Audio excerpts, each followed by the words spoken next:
Évangile de Jésus-Christ selon saint Marc, chapitre 13, versets 33 à 37. Veillez, car vous ne savez pas quand vient le maître de la maison.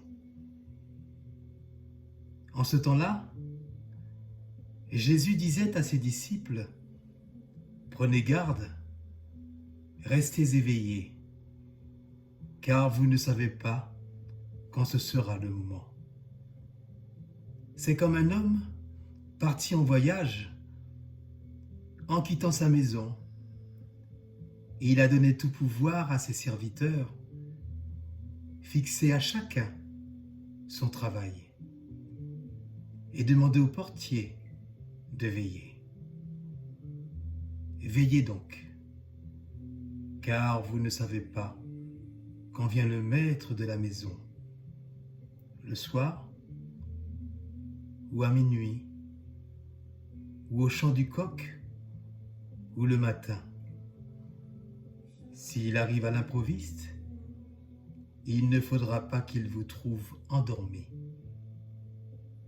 Ce que je vous dis là, je le dis à tous. Veillez. Acclamons la parole de Dieu. Bonjour frères et sœurs. Un fait certain, c'est que l'homme s'est éloigné de Dieu.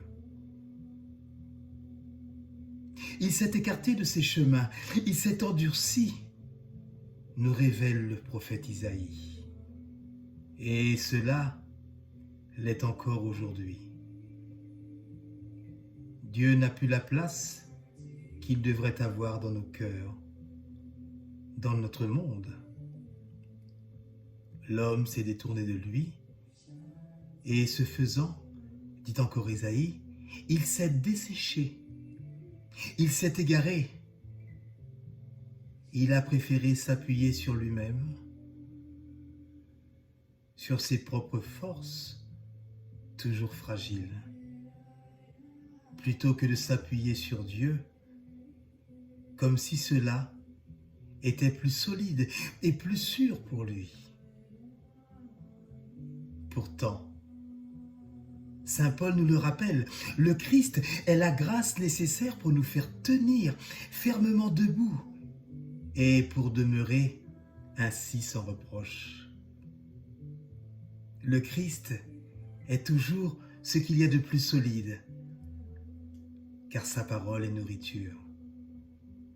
Sa présence est réconfort et soutien. Sa fidélité à nos vies est source de paix. Bien-aimés du Seigneur, le temps de l'Avent est ce temps qui nous est offert pour nous préparer à recevoir le Christ Jésus dans notre vie, à le choisir à nouveau ou à mieux saisir le sens de sa venue dans notre vie. D'où cette invitation qui nous est faite dans l'Évangile à rester éveillés, à ne pas s'endormir, à demeurer vigilants pour ne pas l'oublier, pour ne pas nous détourner de lui. Mais au fait, que signifie concrètement veiller, surtout en ce temps de l'Avent, pour bien nous préparer à accueillir celui qui va venir? Veiller, c'est déjà chaque jour avoir une pensée pour Dieu notre Père, chaque matin, chaque soir. C'est avoir une pensée d'amour vers Dieu, un élan de notre cœur pour ce Dieu qui, comme un Père, veille sur nous et pense à nous à chaque instant.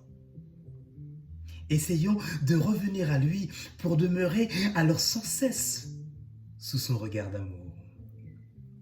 Veiller, c'est aussi avoir une attention pour les autres.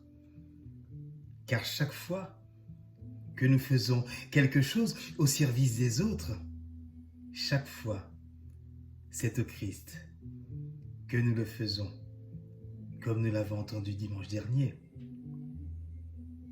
C'est dans l'attention aux autres, dans la présence aimante aux autres, dans le service des plus petits, des plus pauvres, quelles que soient ces pauvretés. C'est là que Dieu nous rejoint.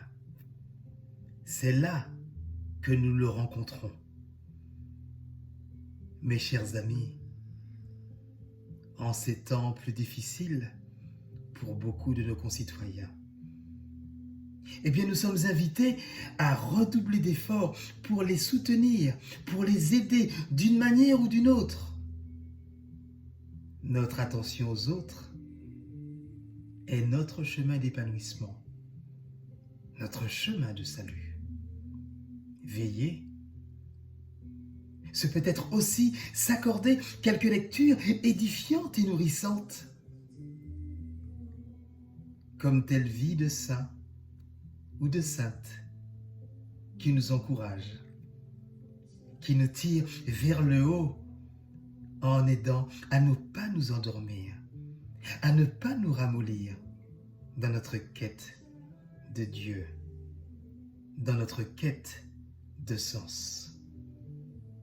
Veiller, c'est peut-être enfin s'éloigner du bruit et de l'effervescence commerciale à l'approche des fêtes de Noël, à l'approche de toutes ces lumières, de tous ces bruits, pour goûter le vrai silence qui apaise.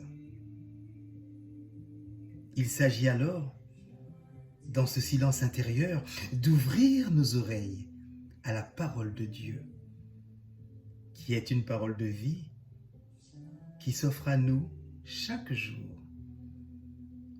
Veillez donc, car vous ne savez pas quand vient le maître de la maison. Nous comprenons ainsi mieux l'importance d'ouvrir notre cœur à une plus grande écoute du Seigneur, ouvrir notre cœur à la rencontre de l'autre. Car c'est là que Dieu se révèle. Et c'est dans ces attitudes de veilleur que nous serons préparés vraiment à accueillir l'enfant Dieu, l'enfant de Bethléem, le prince de la paix, le Seigneur Jésus-Christ. Amen et bon dimanche. C'était la parole dominicale de l'aumônerie catholique de prison de la Martinique, en ce premier dimanche de l'Avent, année B.